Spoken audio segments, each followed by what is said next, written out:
chapter is Ananda Brahman, and the page will differ, but it's around 595.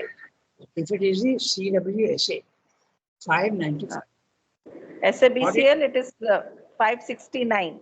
SABCL, those who have 569. Okay. SABCL 569. So you have to read it, no? So we have read it. Okay. So I'll go through each sentence, and if necessary, we'll discuss it. Okay. I'm starting. Rangata, no, Rangata, sorry, we have to read it. We have to read it. Okay. We have to read it. Then Archana Di, you go ahead. Shall I read? Okay. No, shall I read? Yes. I have the text today. Okay. You read. Jaswin can read. Yes, please. Ordinarily, the mind is satisfied with reflecting this infinity we perceive, or with feeling the sense of it within and without us, as an experience which, however frequent, yet remains exceptional. It seems in itself so satisfying and wonderful when it comes in our ordinary mind, and the active life which we have to lead may seem to us so incompatible with it that we may think it excessive to expect anything more. But the very spirit of yoga is this: to make the exceptional normal, and to turn that which is above us and greater than our normal selves into our own constant consciousness. Therefore, we should not hesitate to open ourselves more steadily to whatever experiences of the infinite we have, to purify and intensify it, to make it our object of constant thought and contemplation, till it becomes the originating power that acts in us, the Godhead we adore and embrace. Our whole being is put into tune with it, and it is made the very self of our being. This paragraph is very clearly explaining how any spiritual experience, however minor it may be, gives the impression to the mind of man something fantastic. Because that is true. Even 1 millimeter of the divine existence, it gives a tremendous effect. Okay, so that's why you get very satisfied. You don't think so. This is the reason why the Buddhists get stuck at that level 2. Mayavadin also get stuck at level 2. Everybody is very happy with what they have got. I don't need anything more. So this is justifying why people stop on the way. Okay. Yeah, remember, mother has a drama, the ascent to truth.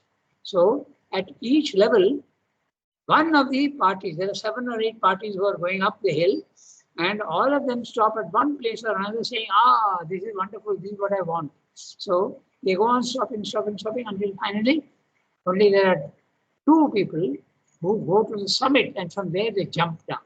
Okay, so into the physical world. So that is what Sedgwick is explaining here. Why people stop on the way? Okay? Because ordinarily the mind is satisfied with reflecting this infinity, not getting the infinity. Okay, you get a reflection of that infinity, and even that reflection is so satisfying that you think that that's the ultimate experience, and so you stop. And you want to enjoy what is there. Okay, so that is what's explaining here. He has said the same thing also in the synthesis, very early chapter. He has said that the experience of the spiritual planes of consciousness is so satisfying that you have the feeling that it's the ultimate. Okay. Ordinarily, the mind is satisfied with reflecting this infinity we perceive, or with feeling the sense of it. Now look at that.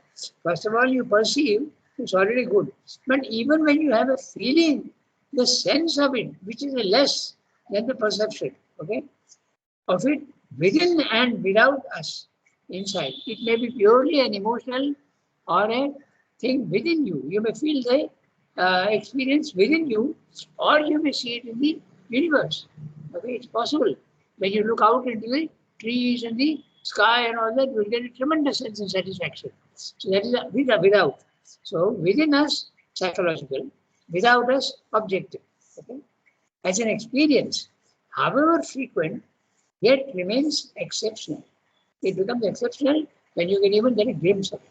Reflection. He used the word reflection, not the whole thing. Okay? I go to the next sentence. It seems in itself so satisfying and wonderful when it comes, and our ordinary mind and the active life which we have to lead may seem to us so incompatible with it. The world is absolutely the opposite of the divine, however small the dose may be of the divine, that we may think it excessive to expect anything more. So this is more than enough for me. That's what you feel. How can there be something more than this? So wonderful is the experience that we may think it excessive to make the exceptional normal. Okay. No, sorry, may think it excessive to expect anything more.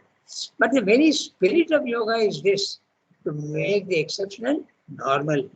You should not get satisfied very easily. You should go on, and make the exceptional normal. And to turn that which is above us and greater than our normal selves into our constant consciousness. Because the experience has to be turned into a realization. Constant consciousness. An experience is not constant. You get them and then you come back, you drop back to your normal self. And then you are the ordinary man, but you remember the experience. And that changes you. There's no doubt that it changes you, but you are still not in a divine consciousness, not in a spiritual consciousness.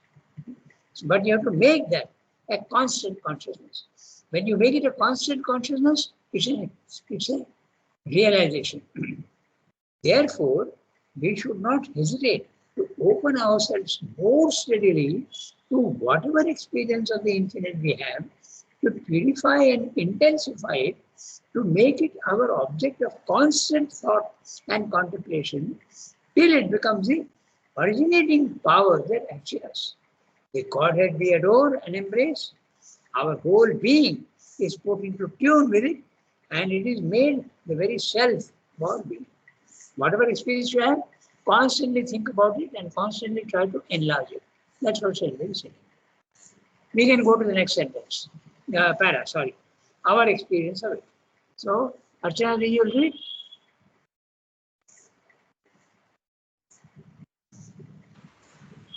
Yes, Rangada.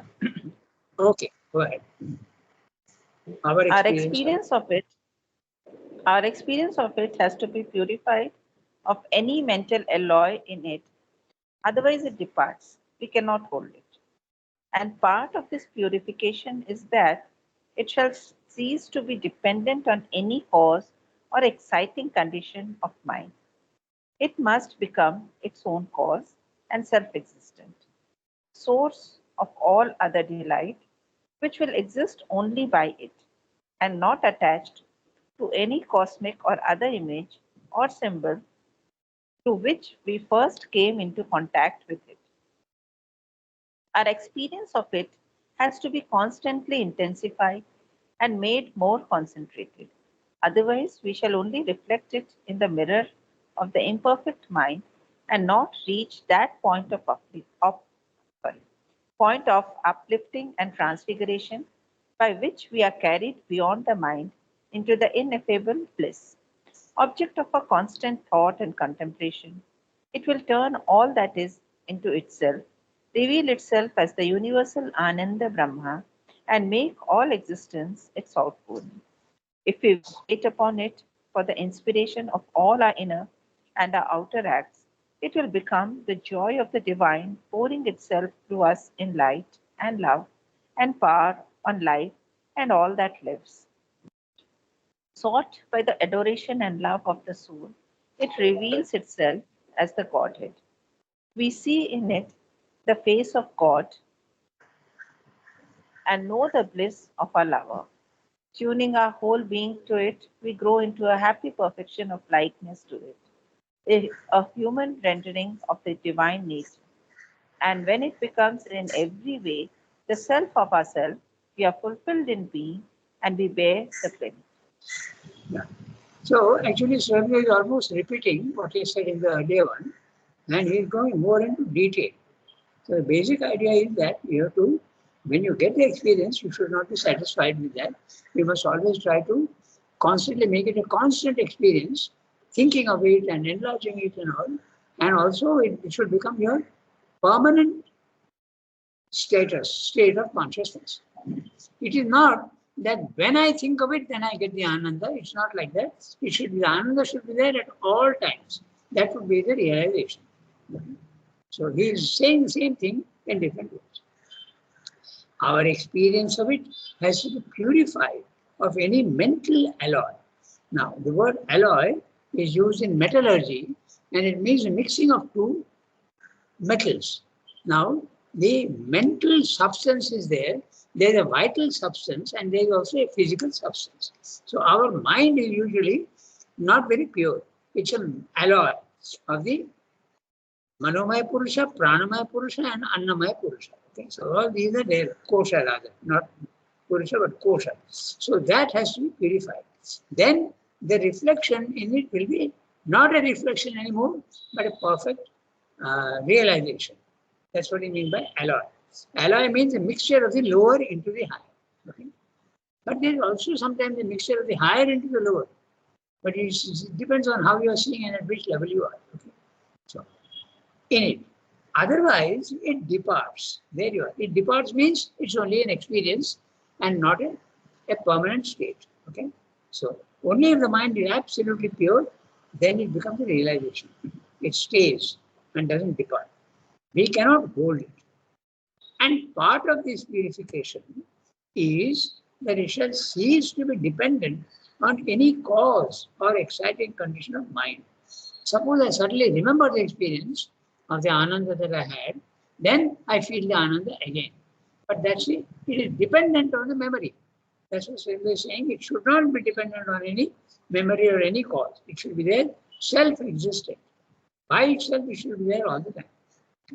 And part of this purification is that it shall cease to be dependent on any cause or exciting condition of mind. It must become its own cause and self-existent, source of all other delight. Okay? Because the Ananda Brahman can translate itself into a delight of vision, a delight of hearing, a delight of even smell and taste and touch. Okay? So all other delight, the source should be the Ananda Brahman. Okay? We can enjoy everything. We can enjoy beautiful sights. We can enjoy beautiful music. We can enjoy wonderful smells. And also even taste. Everything we should be able to enjoy. These enjoyments of the senses are the result of the Ananda Brahman, which is there, should be there all the time. And if it is there, and all your senses are only enjoying the pleasures, then you are in a constant state of Ananda. Okay? That's what Srimad is pointing out. Okay. It should be the source of all other delight, which will exist only by it, and not attached to any cosmic or other image or symbol through which we first came into contact with it. Okay? Normally, you have the Ananda Brahman through something in the physical world. It may be a sight, or it may be a sound, or it may be anything. It will take you suddenly into a condition which will take you to the Ananda Brahman. Okay? It usually starts with something in the physical world. And that is a symbol or image, as you say. Okay? I just tell you how this can happen.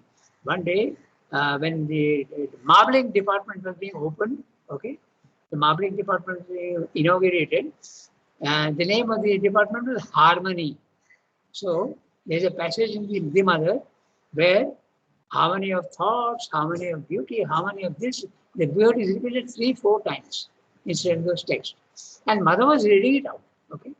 So when that was being read out, it suddenly, the harmony element suddenly gave a tremendous boost. Okay. And all the hair stands up. Okay. So this is what he's saying. Something in the physical world gives you the experience. Okay? So that should, when the Ananda Brahman is permanent, then everything in the world will give you pleasure. No? That is the condition that should be there. Okay? Our experience of it has to be constantly intensified and made more concentrated. Otherwise, we shall only reflect it in the mirror of an imperfect mind and not reach that point of uplifting and transfiguration by which we are carried beyond the mind into ineffable bliss. Okay? So, it should not be only an experience, but it should be a realization, a permanent status. Object of our constant thought and contemplation, it should be constantly our object. Okay, constantly thinking of it. It will turn all that is into itself, reveal itself as a universal Ananda Brahman and make all existence its outpouring. Normally, this experience of the Ananda in the world and inside you is there in the psychic. When the psychic awakens and it's there, then it becomes permanent. Okay? And that's the intensity of the, if you remember, Srendra says that the Ananda aspect of Satchidananda becomes a psychic being. There is an intimate connection between the two. So when the psychic awakes, everything becomes Ananda. Okay? Everything is enjoyable. Make all existence its output. If we wait upon it for the inspiration of all our inner and our outer acts, it will become the joy of the divine, pouring itself through us in light and love and power on life and all that lives. Everything that is there, you will feel an Ananda. And you will be able to even radiate that Ananda out into others. That's what it means by pouring itself on all that lives. Okay? So, not only you are enjoying, but others also will enjoy through you. Sought by the adoration and love of the soul, it reveals itself as a Godhead. We see in it the face of God and know the bliss of our love. Tuning our whole being to it, we grow into a happy perfection of likeness to it. That likeness is Sadrishya Mukti. Okay? You become, and you get the, through Karma Yoga, you get the nature of the divine. Okay? Likeness of it. Okay? What is called the Sadrishya Mukti. Similarly, a human rendering of the divine nature. And when it becomes in every way the self of ourself, we are fulfilled in being and we bear the plenitude. Then you become the permanent Ananda. We go to the next paragraph. Brahman always reveals. So, Yasmin has read and Acharya has read. Next, Kiran, if you have the text, you can read. Yes, Ramana. You have the text? Okay. Yes. Brahman always reveals himself. Brahman always reveals himself to us in three ways: within ourselves, above our place, around us in the universe. Within us, there are two centers of the Purusha: the inner soul, through which he touches us to our awakening. There is the Purusha in the lotus of the heart, which opens upward to our powers, and the Purusha in the thousand-petaled lotus, whence descend through the thought and will, opening the third eye in us, the lightnings of vision and the fire of the divine energy. The bliss existence may come to us through either one of these centers. When the lotus of the heart breaks open, we feel a divine love, joy, and peace expanding in us like a flower of light which irradiates the whole being. They can then unite themselves with their secret source, the divine in our hearts, and adore him as in a temple. They can flow upwards to take possession of the thought and the will and break out upward towards the transcendent. They stream out in thought and feeling and act towards all that is around us. But as long as our normal being offers any obstacle or is not wholly molded into a response to this divine influence or an instrument of this divine possession, the experience will be intermittent and we may fall back constantly into our old mortal heart. But by repetition, abhyasaha, or by the force of our desire and adoration of the divine, it will be progressively remolded until this abnormal experience becomes our natural consciousness. So, I'm reading each sentence and we'll see what is it. Brahman always reveals himself to us in three ways. Remember, always, these three levels is very important, you must remember. And three levels in some way or other, always you refer back to the three levels. Okay? So, within ourselves, the individual consciousness, within yourself. Above our plane, that's a cosmic. And around us in the universe. Okay? So above our plane is a transcendent.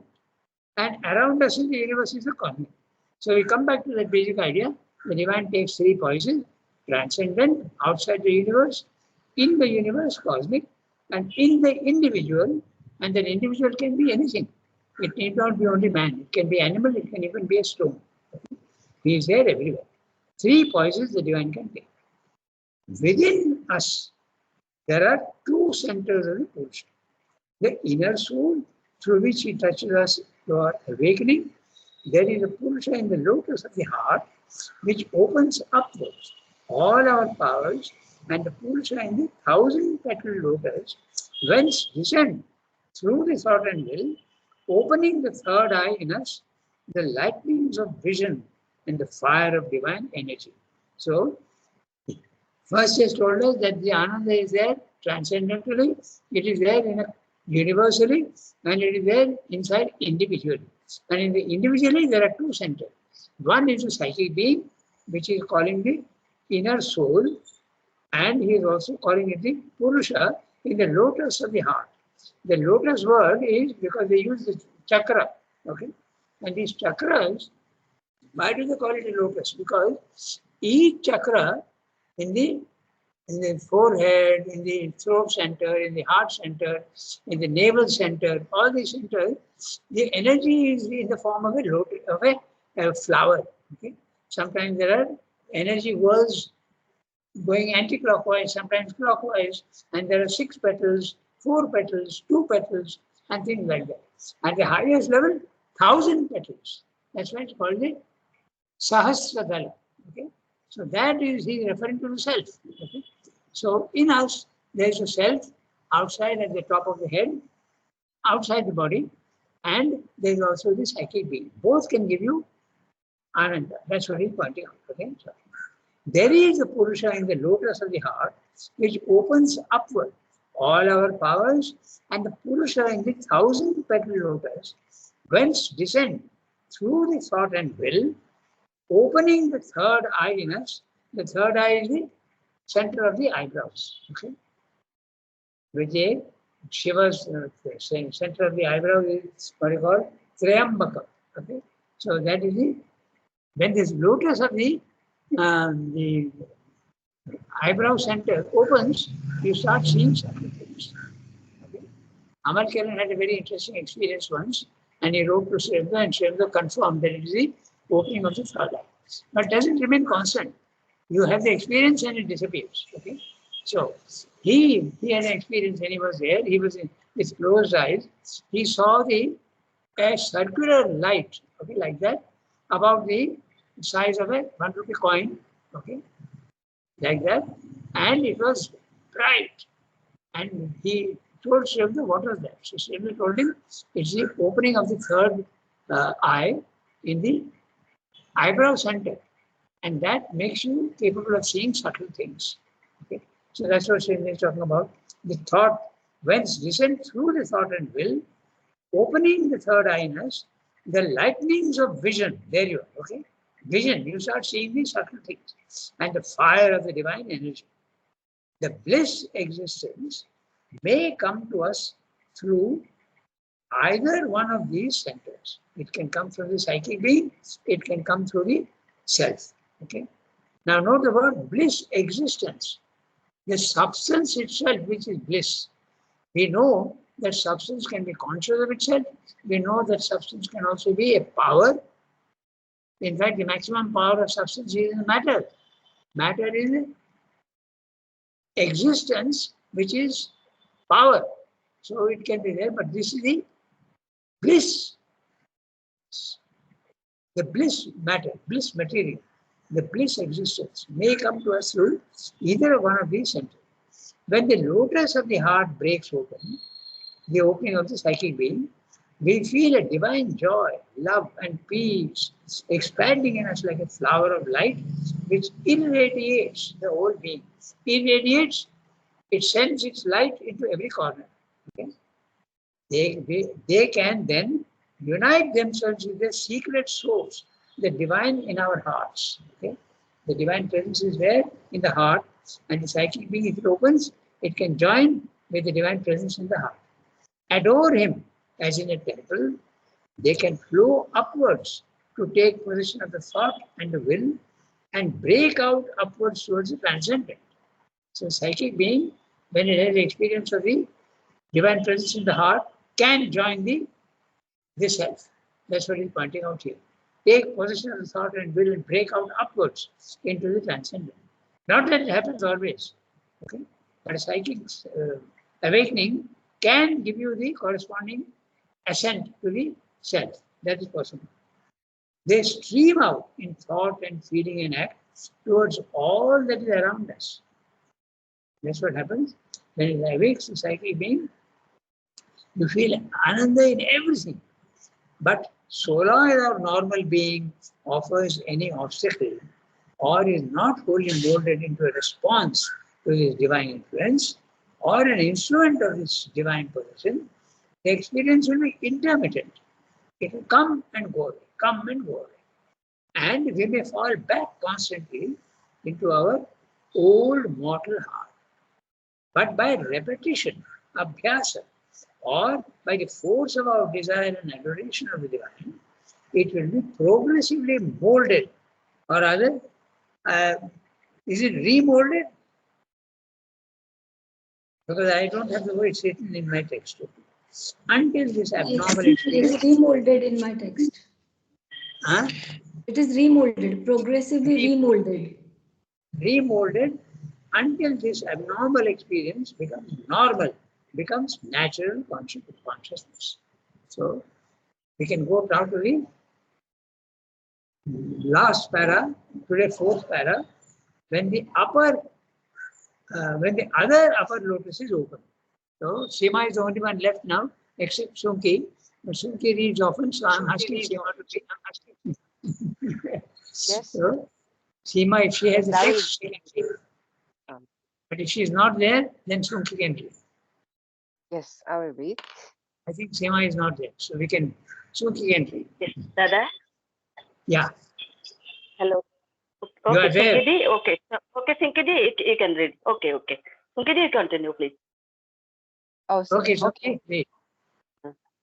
When the other upper lotus opens, the whole mind becomes full of a divine light, joy, and power, behind which is the divine. Is the divine, the Lord of our being, on his throne with our soul beside him, or drawn inward into his rays?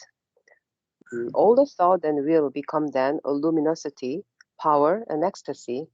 In communication with the transcendent, this can pour down towards our mortal members and flow by them outwards on the world. In this dawn too, there are, as the Vedic mystics knew, our alterations of its day and night, our exiles from the light. But as we grow in the power to hold this new existence, we become able to look long on the sun, from which this irradiation proceeds, and in our inner being, we can grow one body with it. Sometimes the rapidity of this change depends on the strength of our longing for the divine, thus revealed, and on the intensity of our force of seeking. But at others, it proceeds rather by a passive surrender to the rhythms of its all-wise working, which acts always by its own, at first, inscrutable method. But the latter becomes the foundation when our love and trust are complete, and our whole being lies in the clasp of a power that is perfect love and wisdom. So now he is going beyond. First of all, you get the Ananda through the, if you are the individual, the psychic being and the self. But now he is saying it can rise and go into the other chakras also. So what are the other chakras? First of all, there is the Sahasradala on top of the head. Then there is the chakra in the middle of the eyebrows. That's called the Ajya chakra. Okay. Then you have this in the throat center, which Surendra calls the externalizing mind. It puts you in contact with the physical world. And that is called the Vishuddha. Okay. And then you have the heart center, which is at the back of which is the psychic being. And that's called the Anahata. Now the word Anahata is very interesting because normally when you have an instrument of music, you have to strike it. Okay? You strike it and then it produces a sound. Like the sitar or the violin or the tabla, okay? You have to strike it. Ahata. But the center of the psychic being, the center of the soul, it awakes without any striking. That's why it's called the Anahata sound. And then you hear a sound. Okay? So that's why it's called the Anahata sound. Okay?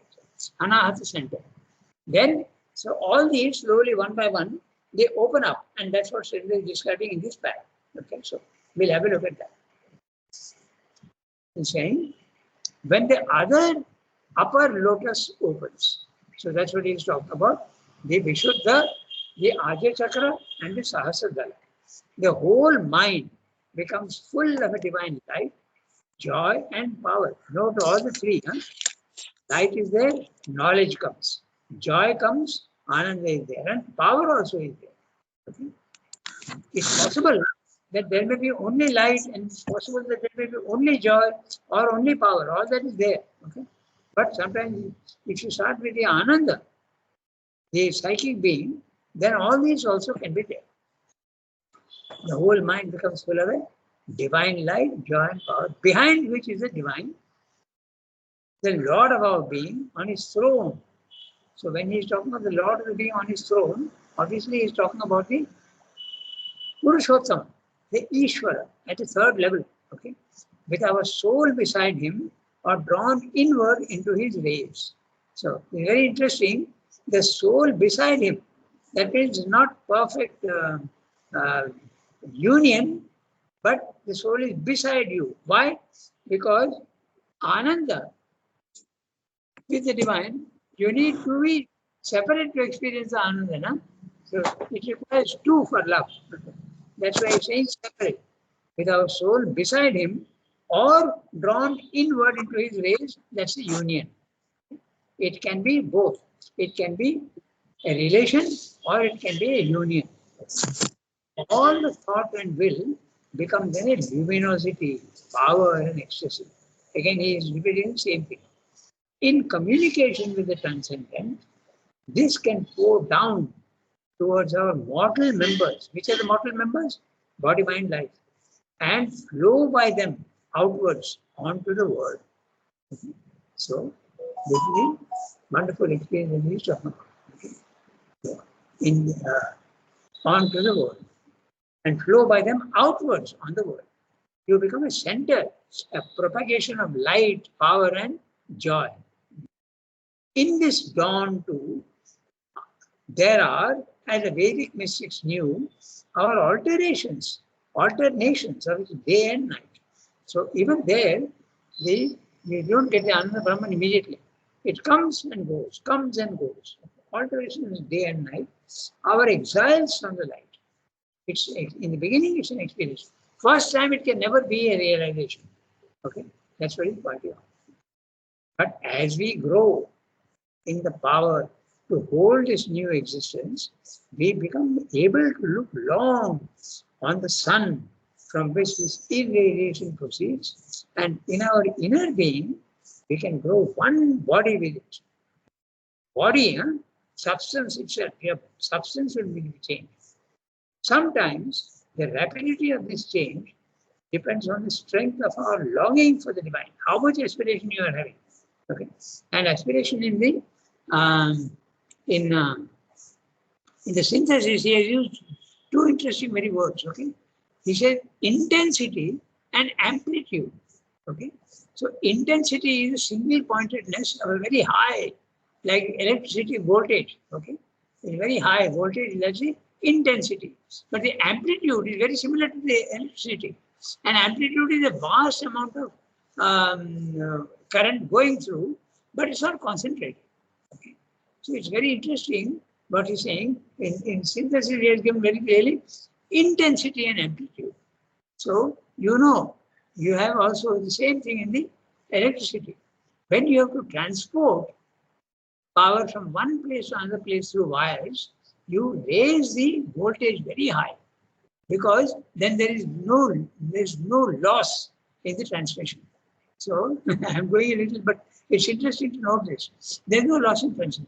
So that's why when from the, say, Neyveli, we are transporting power to Pondicherry, it is raised to a very high level and then transported through wires, and it comes to Pondicherry, and now it has to be utilizable.